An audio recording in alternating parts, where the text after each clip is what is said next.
اللي كتر خيرها تفخرها في دمي وعايش بيه، عامل لها تمثال يلي طيبة قلبها فوق الخيال. والصلاة والسلام على رسول الله وعلى آله آل الله، لا سيما بقية الله ولعنة الله على أعدائهم أعداء الله، من يومنا هذا إلى لقاء الله. أما بعد، فقد قال الله: إنا هديناه السبيل إما شاكرا وإما كفورا. صلوات پڑھیں محمد و آل محمد.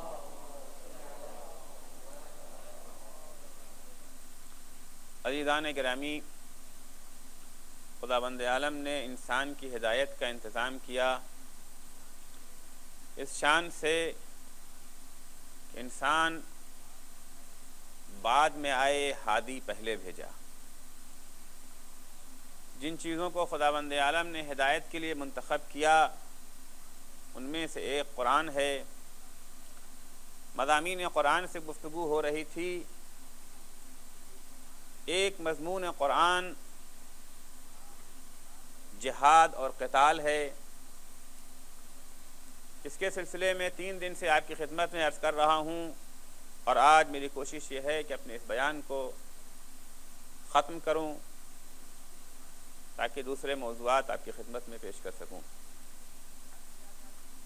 عرض کیا تھا کہ عیسائیت نے اسلام کو اپنے طنز کا نشانہ بنایا اور کہا اسلام جنگ و خونریزی کا دین ہے، جبکہ جنگ بری چیز ہے اور دین کو برائی کے خلاف اقدام کرنا چاہیے، نہ کہ برائی کی دعوت دینا چاہیے. ان کے اس اعتراض کا جواب دیتے ہوئے یہ عرض کیا تھا کہ جنگ ہمیشہ بری نہیں ہوتی، بلکہ جنگ اس وقت بری ہے جب اس کا مقصد جارحیت ہو. جنگ اس وقت بری ہے جب کسی کی آزادی کو چھیننے کے لیے ہو. جنگ اس وقت بری ہے جب کسی کے علاقے پر قبضہ کرنے کے لیے ہو. جنگ اس وقت بری ہے جب کسی کی مال و دولت کو چھیننے کے لیے ہو. جنگ اس وقت بری ہے جب کسی کے قدرتی ذخائر پر قبضہ کرنے کے لیے ہو. لیکن اگر جنگ کا مقصد ظلم کو دور کرنا ہو، جارحیت کا قلع قمع کرنا ہو، اپنی کھوئی ہوئی آزادی کو واپس لینا ہو، تو ایسی جنگ کو کوئی بھی عقل، کوئی بھی ضمیر ناپسند نہیں کرتا، بلکہ ایسے مجاہد کی ہر شخص تعریف کرتا ہے. میں نے عرض کیا تھا کہ اسلام مطلقہ جنگ کی اجازت نہیں دیتا.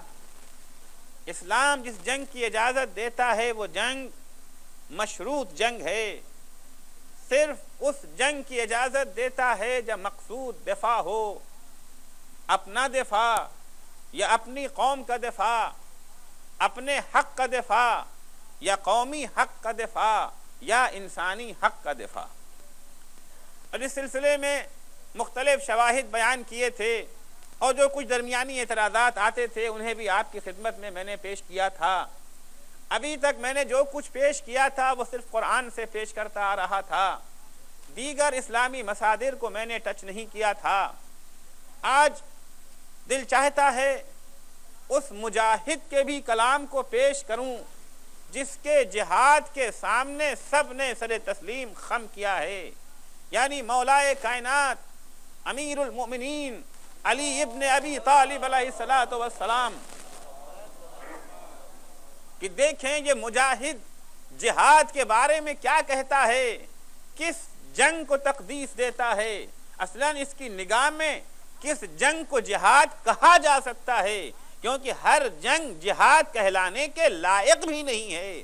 مولا فرماتے ہیں نہج البلاغہ میں، ان الجہاد باب من ابواب الجنہ فتحہ اللہ لخاصۃ اولیائہ وہو لباس التقوی ودرع اللہ الحصینہ وجنتہ الوثیقہ من ترکہ رغبۃ عنہ البسہ اللہ لباس الذل وشملۃ البلاء ودیس بالصغار والقماء وأدیل منح الحق بتضییع الجہاد وسیم الخسف ومنع النسف۔ صلوات پڑھیں گے محمد و آل محمد پر۔ کیا کہنا چاہ رہے ہیں مولا کائنات؟ ان الجہاد، جہاد ہے کیا؟ جہاد کیا کسی کے مال و دولت کو چھین لینے کا نام ہے؟ کیا جہاد صرف خون بہانے کا نام ہے؟ کیا جہاد کسی کی آزادی کو چھین لینے کا نام ہے؟ فرماتے ان الجہاد باب من ابواب الجنہ۔ اتنا مقدس ہے مفہوم جہاد کہ جہاد جنت کے دروازوں میں سے ایک دروازہ ہے۔ جنت کے 8 دروازے ہیں، ان 8 دروازوں سے ایک دروازہ ہے جس کا نام ہے باب الجہاد، جس سے صرف جہاد کرنے والے مجاہدین ہی داخل ہو سکتے ہیں۔ یہ 8 دروازے کیا مطلب؟ کیوں ہیں 8 دروازے؟ اس حال میں 3 دروازے ہیں، تو 3 دروازوں کا مقصد ہے کہ یعنی جب مجمع زیادہ ہو جائے تو مجمع کو نکلنے میں سہولت ہو، کیونکہ اگر صرف ایک دروازہ ہوگا بھیڑ ہو جائے گی، تزاحم ہوگا، ٹکراؤ ہوگا۔ کیا خداوند عالم نے وہاں جو جنت کے اتنے سارے دروازے بنائے ہیں وہ بھی اسی لیے ہیں؟ تو ایک ہی دروازہ بنا دیتا، سب اس سے داخل ہو جاتے۔ آیا اس لیے کہ چونکہ مجمع زیادہ ہوگا، بھیڑ زیادہ ہوگی، بھیڑ کو تقسیم کرنے کے لیے خدا وہ نظام جو آخرت میں ہے وہ دنیاوی نظام سے بالکل مختلف ہے۔ وہ خدا جو ایک دن میں تمام انسانوں کا حساب لے سکتا ہے، ہوا سریع الحساب، وہ خدا ایک لحظے میں سب کو ایک دروازے سے داخل بھی کر سکتا ہے۔ اس کا محتاج نہیں ہے کہ مختلف دروازے بنائے۔ پھر کیوں بنایا؟ کیا اس لیے بنایا کہ یہ ایک تشریفاتی چیز ہے، پروٹوکول کی چیز ہے کہ صاحب صدر مملکت آئیں گے تو ان کے آنے کا دروازہ الگ ہے، وی آئی پی گیٹ؟ اس لیے بنایا ہے۔ اس لیے بنایا کہ جس طریقے سے دنیا میں کچھ اونچے لوگ ہوتے ہیں، کچھ نیچے لوگ، تو اونچے لوگ ایک دروازے سے آئیں گے، نیچے لوگ دوسرے دروازے سے آئیں گے۔ نہیں، وہاں اونچ نیچ کا کوئی نظام نہیں ہے، وہاں سب برابر ہیں۔ کیا اس لیے بنایا کہ طبقات الگ الگ ہیں؟ ڈاکٹروں کا ایک طبقہ، انجینئروں کا ایک طبقہ، علماء کا ایک طبقہ، ہر طبقہ اپنے اپنے دروازے سے داخل ہوگا، وہاں اس کی بھی جو ہے گنجائش نہیں ہے۔ عزیزو، آخرت میں طبقات نہیں ہیں، درجات ہیں۔ طبقات نہیں ہیں، درجات ہیں، کیونکہ ایمان کے درجے ہیں، تقوی کے درجے ہیں، زہد کے درجے ہیں۔ سب کا ایمان یکساں نہیں، سب کا عمل یکساں نہیں، سب کا زہد یکساں نہیں، سب کا تقوی یکساں نہیں۔ جیسا ایمان ہوگا، جیسا عمل ہوگا، ویسا ہی درجہ ملے گا۔ انسان اپنے اعمال کے ذریعے سے اس دنیا میں جتنا ارتقائی سفر طے کرے گا، اسی اعتبار سے اس کو درجہ ملے گا۔ ہر مومن، ہر متقی، ہر زاہد اپنے اپنے درجے میں ہوگا۔ خداوند عالم نے یہ دروازہ تزاحم کو کم کرنے کے لیے نہیں کیا ہے، بلکہ عظمتوں کو بیان کرنے کے لیے کیا ہے۔ اس دروازے سے جو جا رہا ہے اس کی خدا کے نزدیک کیا عظمت ہے، اس دروازے سے جو جا رہا ہے اس کی خدا کے نزدیک کیا قیمت ہے۔ صلوات پڑھیں گے محمد و آل محمد پر۔ تو ان 8 دروازوں میں سے ایک دروازہ ہے باب الجہاد۔ جہاد کا دروازہ، اس سے کون جائے گا؟ لٹیرے، خون بہانے والے، غارت گر، دوسرے کی املاک کو تباہ کرنے والے، دوسرے کی آزادی کو چھین لینے والے۔ فتح اللہ لخاصۃ اولیاء، یہ بڑا اہم دروازہ ہے، اس سے ہر کوئی داخل نہیں ہو سکتا۔ خداوند عالم نے یہ دروازہ اپنے مخصوص ولیوں کے لیے کھولا ہے، ہر ولی کے لیے بھی نہیں۔ توجہ کریں گے، ہر مومن، ہر مجاہد، دور کی بات، فتح اللہ لخاصۃ اولیاء، یہ دروازہ خدا کے ولیوں کے لیے، ہر ولی نہیں، مخصوص ولیوں کے لیے خدا نے کھولا ہے دروازہ۔ عظمت جہاد کو پہچانیں کہ اسلام نے جو جنگ و جہاد کی دعوت دی ہے وہ کیسا جہاد ہے۔ وَهُوَ لِبَاسُ التَّقْوَىٰ، اسلامی جہاد کرنے والے عام افراد نہیں ہو سکتے۔ اسلامی جہاد کرنے والے وہ نہیں ہو سکتے جو بے گناہ مجلس میں شرکت کرنے والے مومنوں پر گولیوں کی بوچھار کر دیں۔ ہوا لباس التقویٰ، یہ جہاد لباس تقویٰ ہے۔ قرآن نے کہا تھا لباس التقویٰ وہوا خیر، لباس تقویٰ ہی بہترین لباس ہے۔ یہاں مولا کہتے وہ لباس تقویٰ سے اگر آراستہ ہونا چاہتے ہو وہ لباس تقویٰ کہاں ملے گا؟ لباس تقویٰ جہاد ہے، جہاد اصلی اور حقیقی متقی مجاہد ہوگا۔ کیوں؟ تقویٰ ہے کیا چیز؟ کسے کہتے ہیں تقویٰ؟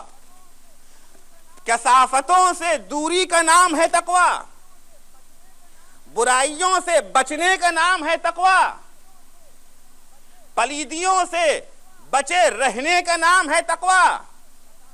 گندگی، کثافت، پلیدی دو طرح کی ہے۔ ایک دفعہ آپ کا کپڑا گندا ہو گیا، غلاظت آپ کے بدن پر گر گئی، یہ ہے جسمانی گندگی۔ ایک دفعہ انسان کی روح گندی ہوتی ہے، حسد کیا روح گندی ہو گئی، غیبت کیا روح گندی ہو گئی، بخل کیا روح گندی ہو گئی، فرائض الہی کو انجام نہیں دیا روح گندی ہوئی، کسی بے گناہ پہ ہاتھ اٹھایا روح گندی ہو گئی۔ عزیزو، جب روح گندی ہوتی ہے تو انسان فاسق کہلاتا ہے، اور جب ان گندگیوں سے دور ہونے لگتا ہے تو وہ متقی کہلاتا ہے۔ صلوات پڑھیں محمد و آل محمد پر۔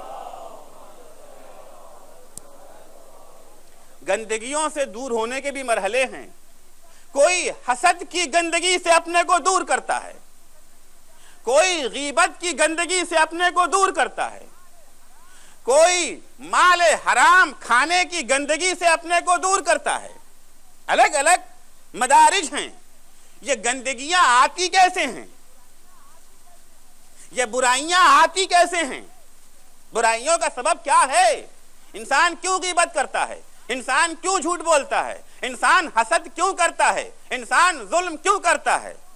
تمام برائیوں کی جڑ ہے ذات سے محبت، خود پسندی، حب ذات، اپنے کو دوست رکھنا، یہ تمام برائیوں کی جڑ ہے۔ انسان غیبت کرتا ہے تاکہ اس کا نفس خوش ہو جائے، یہی تو ہوتا ہے مقصد۔ دوسرا ذلیل ہو، ہم اب وہ نہ ہو اونچا خود، یہ بات الگ ہے، لیکن مقصد تو یہی ہوتا ہے۔ ظلم کیوں کرتا ہے؟ زیادتی کیوں کرتا ہے؟ جارحیت کیوں کرتا ہے؟ تمام گندگیوں، کثافتوں، برائیوں کی جڑ ہے نفس کی محبت، حب ذات۔ متقی کون ہے؟ متقی کون؟ جو اپنے کو کثافتوں سے دور رکھے۔ تو ایک وہ تھا جس نے اپنے کو غیبت کی کثافت سے دور رکھا، متقی کہلایا۔ ایک وہ جس نے اپنے کو جھوٹ کی کثافت سے دور رکھا، متقی کہلایا۔ ایک وہ جس نے اپنے کو ظلم کی گندگیوں سے دور رکھا، متقی کہلایا۔ درجے ہیں تقویٰ کے۔ مجاہد کون ہوتا ہے؟ مجاہد کون ہوتا ہے؟ مجاہد وہ ہوتا ہے جو اپنے کو اس چیز سے دور کر لیتا ہے جو گندگیوں کی جڑ ہے، کثافتوں کی بنیاد ہے۔ یعنی مجاہد جب میدان جنگ میں آتا ہے تو سر سے سر پہ کفن باندھ کے آتا ہے، اب اسے نفس کی پرواہ ہی نہیں رہ جاتی ہے۔ صلوات پڑھیں گے محمد و آل محمد پر۔ تو میدان جنگ میں آنے والا مجاہد صرف غیبت سے دور نہیں ہے، صرف ظلم سے دور نہیں ہے، صرف حسد سے دور نہیں ہے، صرف بخل سے دور نہیں ہے، اللہ کی نافرمانی سے دور نہیں ہے، تمام گندگیوں کی جڑ و بنیاد ہے حب نفس، اس سے خود کو پاک کر کے آیا ہے۔ جہاد ہوا لباس التقوی، منزل جہاد کو پہچانے۔ ہر تلوار اٹھانے والے کو مجاہد نہ کہتے ہیں۔ مشکل ہماری یہی رہی ہے تاریخ میں کہ ہم نے خالد بن ولید جیسوں کو سیف اللہ کہہ دیا، ہم نے افغانستان میں طالبانیوں کو مجاہد کا لقب دے دیا۔ نہیں، مجاہد کی تعریف دیکھیں، مجاہد کیسے ہوتے ہیں، کس کو اسلام نے مجاہد کہا ہے، اس کے بعد اسلامی جہاد پر اعتراض کرنے کی جرأت کیجیے۔ تو تقوی کے مدارج ہیں، خود قرآن مجید بھی تقوی کے مدارج بیان کرتا ہے۔ ارشاد ہوتا ہے لیس علی الذین آمنوا وعملوا الصالحات جناح فیما طعموا اذا ما اتقوا وآمنوا وعملوا الصالحات ثم اتقوا وآمنوا ثم اتقوا واحسنوا ان اللہ يحب المحسنین۔ عجیب ہے یہ آیت۔ یہ آیت کیا کہتی ہے؟ ساری نعمتیں خدا نے پیدا کی ہیں انسان کے لیے، اور انسان کو پیدا کیا ہے ایمان و عمل و تقوی کے لیے۔ انسان کو الہی نعمتوں سے اسی حد تک فائدہ اٹھانے کا حق ہے جتنا وہ مومن ہو، جتنا وہ عمل صالح کرے، جتنا وہ متقی ہو۔ جس کے پاس ایمان نہیں، جس کے پاس عمل صالح نہیں، جس کے پاس تقوی نہیں، اسے الہی نعمتوں سے استفادے کا حق نہیں ہے۔ لیس علی الذین آمنوا وعملوا الصالحات، لیس علی الذین آمنوا وعملوا الصالحات جناح فیما طعموا۔ جو لوگ ایمان لائے ہیں، جو عمل صالح بجا لاتے ہیں، وہ اگر اللہ کی نعمتوں سے استفادہ کریں، فائدہ اٹھائیں، ان کے اوپر کوئی گناہ نہیں، ان کے اوپر کوئی گناہ نہیں۔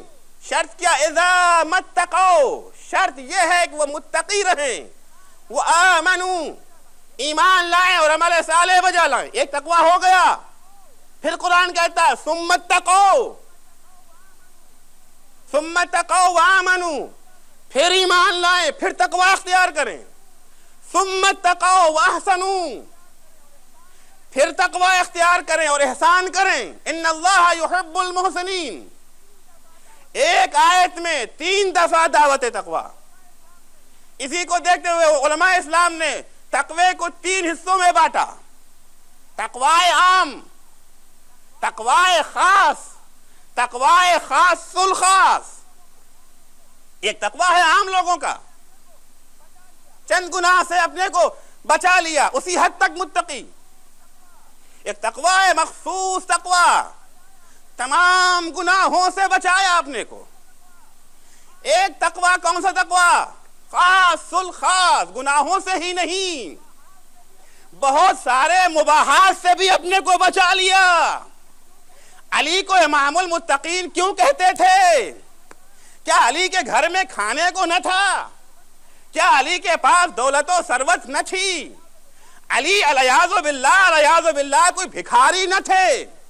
علی اس ذات کا نام ہے جس نے اتنا زبردست اقتصادی کام کیا ہے، اتنے کنویں کھودے ہیں، اتنے باغات لگائے ہیں کہ اگر ان کا آج حساب کیا جائے تو اربوں ڈالر قیمت بنتی ہے۔ ان تمام باتوں کے باوجود علی نے نعمت دنیا سے استفادہ نہیں کیا، جو کی روٹی کھایا، پیبند زدہ کرتا پہنا رہا علی، کیونکہ علی نے مباحات سے بھی اپنے کو الگ کر لیا، اس لیے علی کو امام المتقین کہا گیا۔ صلوات پڑھے محمد و آل محمد پر۔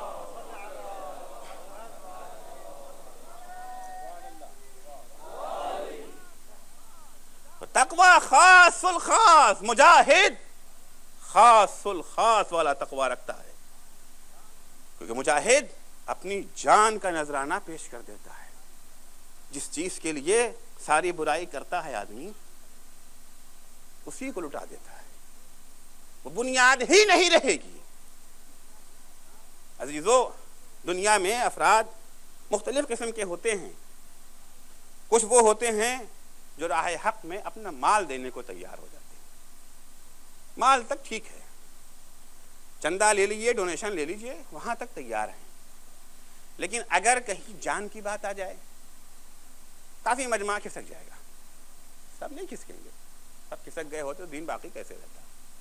کافی مجمع کھسک جائے گا. اور کچھ وہ ہوتے ہیں جو جان تو قربان کرنے کو تیار ہو جاتے ہیں، لیکن جہاں معاملہ عزت کا آ جاتا ہے، جان دے سکتے ہیں، عزت قربان کرنے کو تیار نہیں ہوتے. کیونکہ اس دنیا میں مال ہر چیز سے زیادہ قیمتی، اور مال سے قیمتی جان. جب جان پہ انسان کے بن جاتی ہے، بیمار اگر ہو گیا تو ساری دولت قربان کرنے کے لیے تیار ہو جاتا ہے.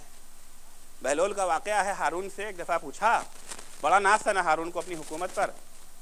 تو بہلول نے کہا، یہ بتاؤ اگر تم کسی صحرا میں پھنس جاؤ، نہ بالکل پانی کا انتظام نہ ہو، ایک آدمی کے پاس ایک گلاس پانی ہے، اور تم پیاس سے تڑپ رہے ہو، اس کی کیا قیمت دو گے؟ آدھی حکومت دے دوں گا، اپنی آدھی حکومت دے دوں گا. کہا اچھا، یہ پانی پینے کے بعد ضرورت محسوس ہوتی ہے پیشاب کی، اگر وہ رک گیا تو اس علاج کے لیے کیا خرچ کرو گے؟ کہا بقیہ آدھی حکومت دے دوں گا.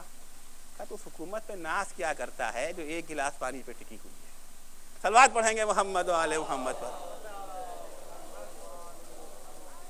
تو مال بہت اہم، مال سے اہم جان بچانے کے لیے سب مال قربان. اور اس سے اہم ہوتی ہے عزت. عزت اگر خطرے میں پڑ جائے تو انسان، البتہ عزت داروں کی بات کرتا ہوں، ذلیلوں کی نہیں، عزت دار اپنی جان بھی قربان کر دے گا مگر عزت پر آنچ نہیں آنے دے گا. تو سب سے زیادہ قیمتی ہے عزت. کچھ وہ ہوتے ہیں مال دینے کو تیار مگر جان نہیں. کچھ وہ ہیں جو جان دینے کو تیار مگر عزت نہیں. عزت کی باری جب آتی ہے تو تقوی ہاتھ سے چھوٹ جاتا ہے. تقوی ہاتھ سے چھوٹ جاتا ہے. مگر ایک ہے مجاہد ایسا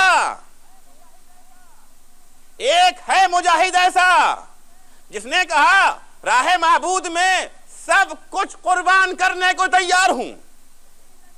کون ہے؟ شہید کربلا فرماتے ہیں، الموت اولی من رکوب العاری. یہ مصرع سب نے سنا کہ ذلت کی زندگی سے عزت کی موت بہتر. حسین جان دینے کو تیار ہے، لیکن دوسرا مصرع کم تر سنا ہوگا آپ نے. مولا فرماتے ہیں والعار اولی من دخول النار. لیکن جہنم میں جانے سے بہتر ذلت کو قبول کر لینا ہے. یعنی اگر کسی الہی حکم کو بجا لانے کی راہ میں ہماری عزت داؤں پہ لگ جاتی ہے، اکثر ایسے مواقع پیش آیا کرتے ہیں. اگر حرف حق کہو گے ذلیل کر دیے جاؤ گے معاشرے میں، یا عزت بچاؤ یا حرف حق کو کہو، انسان کے قدم ڈگمگا جاتے ہیں. حسین کہتے ہیں حسین اس آخری چیز کو بھی قربان کرنے کے لیے تیار ہے. والعار اولی من دخول النار. صلوات پڑھیں گے محمد و آل محمد پر. والعار اولی من دخول النار. تو تقوی کے مدارج ہیں، مراحل ہیں. مولا فرماتے ہیں یہ جہاد لباس تقوی ہے. وَدِرْعُ اللَّهِ الْحَصِينَةِ. یہ جہاد کیا ہے؟ اللہ کی بخشی ہوئی وہ زرہ ہے جو انسانی معاشرے کو محفوظ رکھتی ہے، وَجُنَّتُهُ الْوَثِيقَةُ، اور بھروسے مند سپر ہے۔ دو لفظیں ہیں، درع اور جنہ۔ درع کا ترجمہ اردو میں کیا جاتا ہے زرہ۔ زرہ وہ لباس ہے جو زمانہ قدیم میں مجاہد میدان جنگ میں اپنے جسم پر پہنا کرتا تھا تاکہ اگر تلوار لگے تو اثر نہ ہو۔ آج بھی اس طرح کی چیزیں ہیں جو گولی وغیرہ سے بچانے کے لیے پہنی جاتی ہیں۔ زرہ اور سپر کسے کہتے ہیں؟ وہ ڈھال جو مجاہد کے ہاتھ میں ہوتی تھی کہ جو تلوار کو روکتی تھی، یعنی زرہ کا کام تھا اگر ضربت لگ گئی تو اس کا اثر نہ ہونے پائے۔ زرہ تلوار کے اثر کو روکتی ہے اور ڈھال خود تلوار کو روکتی ہے۔ مولا فرماتے ہیں جہاد ڈھال بھی ہے اور زرہ بھی ہے، یعنی یہ جہاد وہ چیز ہے جو دشمن کو حملہ کرنے سے بھی روکتی ہے، اور اگر حملہ کر دے تو صلوات پڑھیں گے محمد و آل محمد پر۔ یہاں تک تین چیزیں مولا نے بیان کی جو جہاد کرنے کے سلسلے میں اس کے مثبت اثرات تھے۔ لباس تقوی ہے، جو جہاد کریں گے وہ ہمیشہ متقی رہیں گے، متقی رہیں گے۔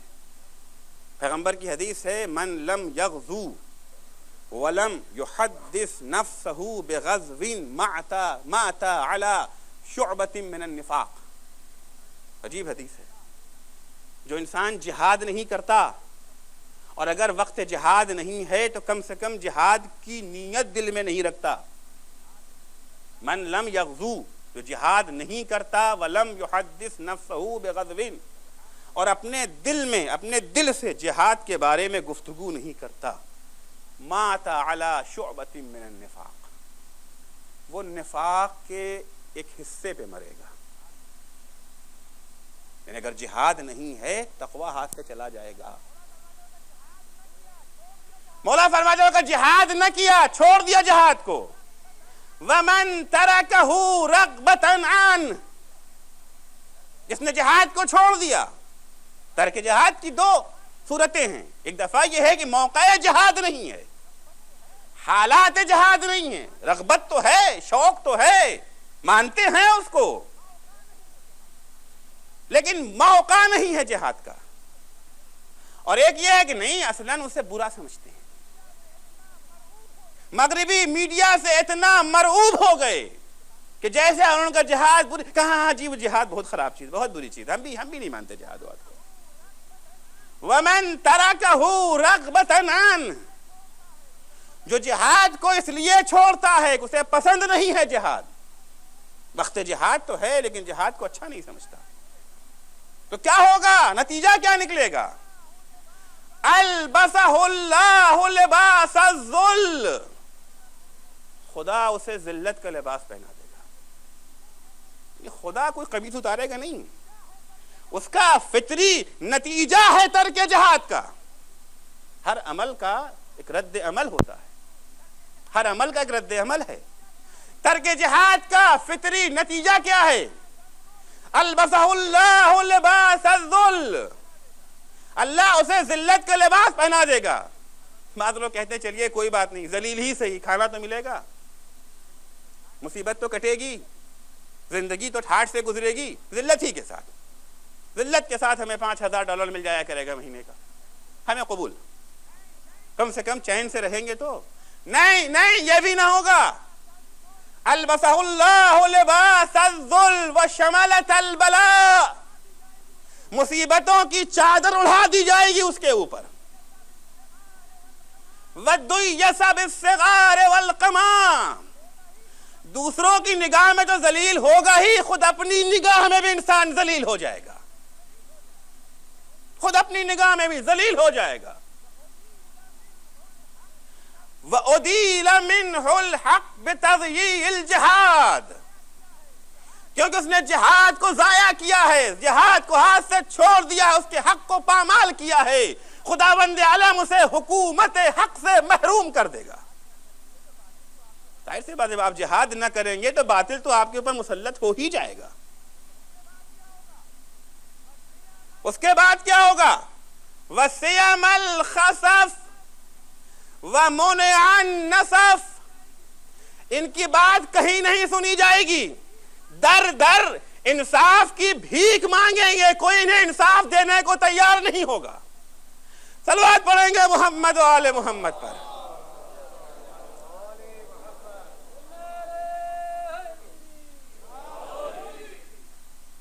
یہ ہے اسلام کا تصور جہاد۔ عرض کیا کہ جہاد کسی کے حق پر ڈاکہ ڈالنے کے لیے نہیں ہے، حق کا دفاع کرنے کے لیے۔ حق چاہے فردی حق ہو، چاہے قومی حق ہو، چاہے انسانی حق ہو۔ یہ انسانی حق کیا ہوتا ہے؟ انسانی حق کیا ہے؟ بعض لوگ کہتے تھے ٹھیک ہے جب ہم پر حملہ ہو اس وقت تو چلیے آپ ہماری مدد کر دی، اچھی بات ہے، ٹھیک ہے۔ انسانی حق کیا ہے؟ کچھ چیزیں ہیں جو حق کے انسانیت ہیں۔ آزادی انسانیت کا حق ہے، انصاف انسانیت کا حق ہے، برائیوں کو ختم کرنا انسانیت کا حق ہے، اچھائیوں کو پھیلانا انسانیت کا حق ہے۔ بھئی جیسے کچھ حق جسم کا ہوتا ہے نا، ایک صاحب آئیں کچھ جراثیم لے کر کے امریکہ میں پھیلانا شروع کریں جس سے بیماری پھیلتی ہے، تو کیا حق ہے؟ انہیں پھیلانے دیا جائے یا انہیں روکنے کے لیے اقدام کرنا چاہیے؟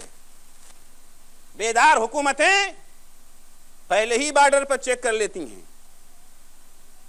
تو کچھ تو جراثیم ہوتے ہیں جسمانی بیماریوں کے، اور کچھ جراثیم ہوتے ہیں روحانی بیماریوں کے۔ تو جب جسمانی بیماریوں کے جراثیم کو پھیلانے سے روکنے کے لیے سعی و کوشش و جہاد کو عقل جائز قرار دیتی ہے، تو روحانی بیماریوں کے جراثیم کو پھیلنے سے روکنے کے لیے اگر کوئی کوشش کرتا ہے تو عقل کیسے اس پر پابندی لگا سکتی ہے؟ اسلام بھی اس کی دعوت دیتا ہے، اور اسی کا نام ہے امر بالمعروف و نہی عن المنکر۔ جہاد کی ایک شکل اسلام میں امر بالمعروف اور نہی عن المنکر کی شکل میں ہر انسان کا فریضہ ہے کہ اگر وہ کہیں برائی ہوتے دیکھ رہا ہے اسے روکے اور اچھائی کی طرف لوگوں کو بلائے۔ اس میں یہ بھی نہیں کہ اپنے رشتہ دار کو تو بتائیں گے دوسرے کو نہیں، اپنے رشتہ دار کو تو ہم برائی سے روک لیں گے دوسرے کو نہیں۔ فرض کیجئے ایک جگہ کنواں ہے، گٹر ہے، ایک بچہ آگے بڑھ رہا ہے، ہم دیکھ رہے ہیں کہ بچہ اگر چلا گیا تو گر جائے گا، سوچا روک لیں۔ پھر میں نے کہا مجھ سے کیا مطلب بھائی، دوسرے کے معاملات میں دخل دینے کا مجھے کیا حق؟ آج ایک بڑا اچھا فارمولہ ہے نا یہ، بھائی دیکھیے ہر شخص اپنے کام میں آزاد ہے، آپ کسی کو ڈسٹرب نہیں کر سکتے، پرسنل میٹر ہے، آپ کسی کو ڈسٹرب نہیں کر سکتے۔ کوئی جس عالم میں رہ رہا ہے آپ کو کیا پڑی ہے بھائی؟ وہ نماز نہیں پڑھتا نہیں پڑھے، روزہ نہیں رکھتا نہ رکھے، حج نہیں کرتا نہ کرے، غیبت کرتا ہے کرنے دو، جھوٹ بولتا ہے، آپ سے کیا مطلب؟ کہ اس کی پرسنل لائف ہے، خصوصی زندگی ہے، آپ کون ہوتے ہیں بولنے والے؟ تو ٹھیک ہے وہ بچہ گر رہا ہے، میں یہ سوچ کر کے خامخواہ میں جاؤں گا، بچہ مجھے کہے گا انکل آپ کون ہوتے ہیں میں چھونے والے؟ میں جا رہا ہوں گر رہا ہوں، مجھے وہی اچھا لگتا ہے، آپ سے مطلب؟ اور اگر یہ سوچ کے میں نے اپنا ہاتھ روک لیا تو بچہ گر گیا اور آپ سب کو پتہ چلا کہ مولانا کھڑے دیکھ رہے تھے، آپ کیا کہیں گے؟ بولیے، ہے نا یہ انسانی ضمیر کی آواز؟ بس فرق یہ ہے کہیں پر انسانی ضمیر سو جاتا ہے۔ کچھ چیزیں وہ ہیں جو انسان محسوس کر سکتا ہے، کچھ چیزیں وہ ہیں جو انسان محسوس نہیں کر سکتا۔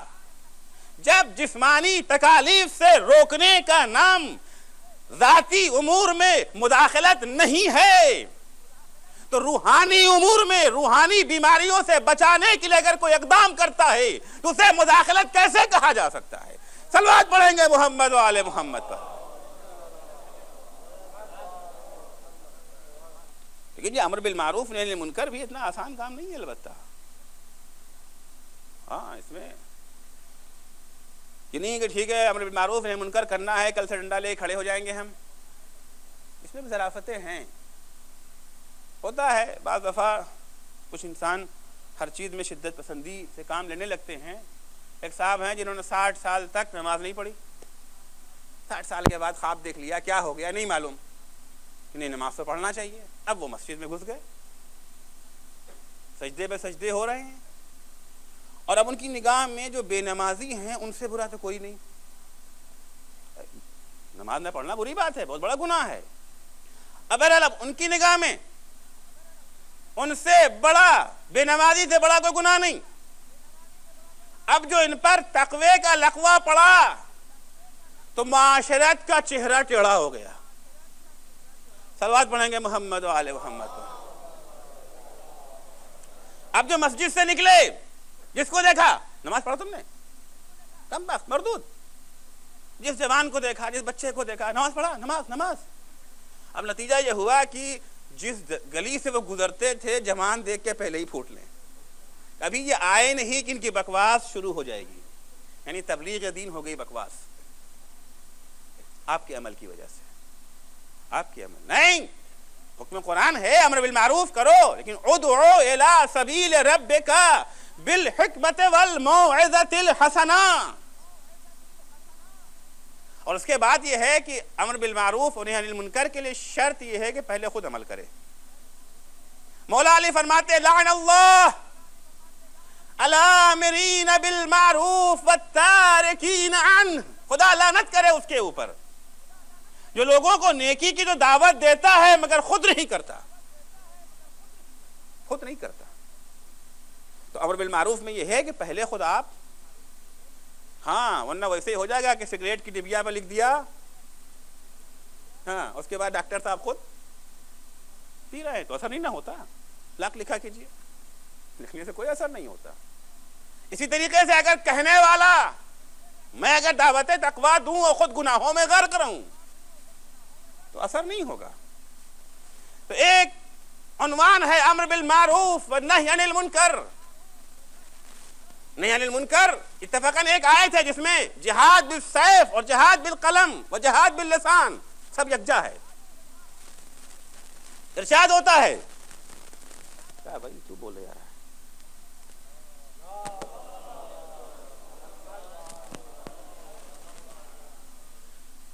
ارشاد ہوتا ہے ان اللہ اشترى من المؤمنین انفسهم ان اللہ اشترى من المؤمنین انفسهم واموالهم بان لهم الجنہ۔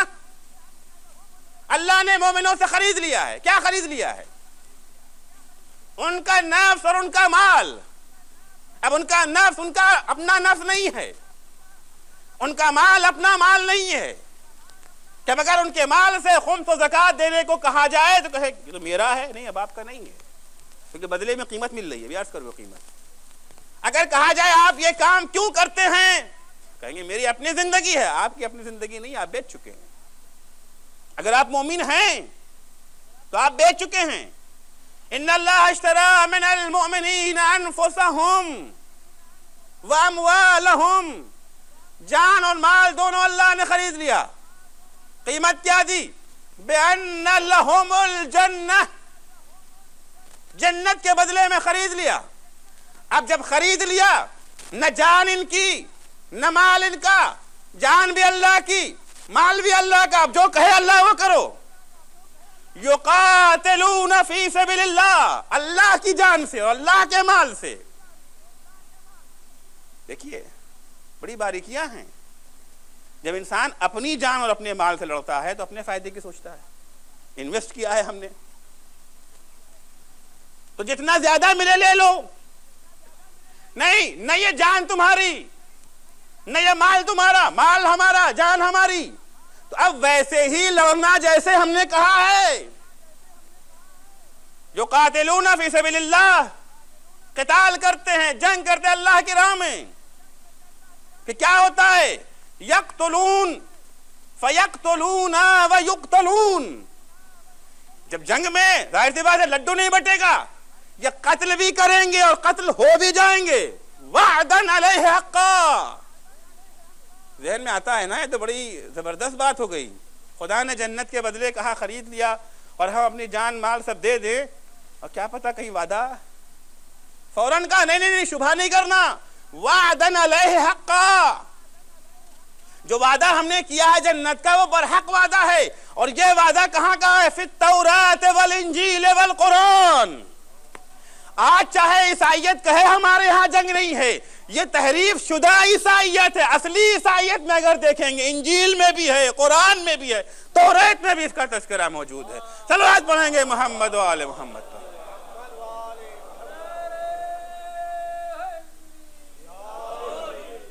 ٹھیک ہے، وعدہ تو حق کر لیا ہے، پورا بھی ہوگا. کسی انسان کی نفسیات کو خدا نے اس آیت کے اندر ایک ایک نفسیات کو پکڑا ہے. شک ہو جاتا ہے نا، کر تو لیا وعدہ، بھئی زندگی کا سودا ہے نا، اتنا آسان تو نہیں ہے. خدا کہتا ہے بھئی جب تم وعدہ کر کے پورا کر لیتے ہو، وَمَنْ أَوْفَى بِعَهْدِهِ مِنَ اللَّهِ. ارے اللہ سے زیادہ اپنے وعدے کو پورا کرنے والا کون ہے؟ جب یہ بات پکی ہو گئی کہ اللہ نے تمہاری جان، تمہارے مال جو چند دنوں کا ہے، اس کے بدلے میں جنت دینے کا وعدہ کیا، فَاسْتَبْشِرُوا بِبَيْعِكُمُ الَّذِي بَايَعْتُمْ بِهِ. تو اپنے کو بشارت دے دو، بڑا اچھا بزنس ہے، یہ بڑا اچھا سودا کیا ہے. چند دن کی زندگی دے کر کے ہمیشہ کی جنت خرید لی، ہمیشہ کی جنت خرید لی. وَذَلِكَ هُوَ الْفَوْزُ الْعَظِيمُ. یہی ہے سب سے بڑی کامیابی. اب اس کے بعد ان مجاہدوں کی خدا تعریف بیان کرتا ہے. یہ ہیں کون لوگ؟ یہ کون سے مومنین ہیں جنہوں نے اللہ سے سودا کیا ہے؟ ان کی پہچان بتا دیں. ایسا نہ ہو کہ ہر مومن آنے کے بعد کہے ہم بھی انہی میں سے. سنو یہ کون لوگ ہیں؟ التائبون، العابدون، الحامدون، السائحون، الراکعون، الساجدون، الآمرون بالمعروف والناہون عن المنکر وبشر المؤمنون. وبشر المؤمنین. یہ کوئی عام لوگ نہیں ہیں، یہ وہ لوگ ہیں جو گناہوں سے توبہ کر چکے ہیں، جو حمد باری تعالیٰ بجا لاتے ہیں، جو اس کی عبادتوں میں مصروف رہتے ہیں، کبھی رکوع میں ہوتے ہیں، کبھی سجدے میں ہوتے ہیں، نیکیوں کا حکم دیتے ہیں، برائیوں سے روکتے ہیں. ایسے مومنوں کو بشارت دے دو بِأَنَّ لَهُمُ الْجَنَّةَ. صلوات پڑھیں محمد و آل محمد پر. بِأَنَّ لَهُمُ الْجَنَّةَ. ایسے مجاہد اور ایسے امر بالمعروف اور نہی عن المنکر کرنے والے. عزیزو امر بالمعروف بہت اہم ہے. انسان کو سب سے پہلے اپنے گھر سے شروع کرنا ہے، بلکہ اپنی ذات سے. کیونکہ ہے نا کہ التارکین اگر امر کیا اور خود نہ عمل کیا، ظاہر سی بات ہے کہ ہم اگر اپنے بچوں سے کہیں اور خود نہ کریں اثر نہیں ہوگا. کیسے اثر ہوگا؟ عام طور سے والدین ہم لوگوں سے شکوہ کرتے ہیں مولانا نئی نسل ہاتھ سے نکلی جا رہی ہے. نکل تو جائے گی بھائی.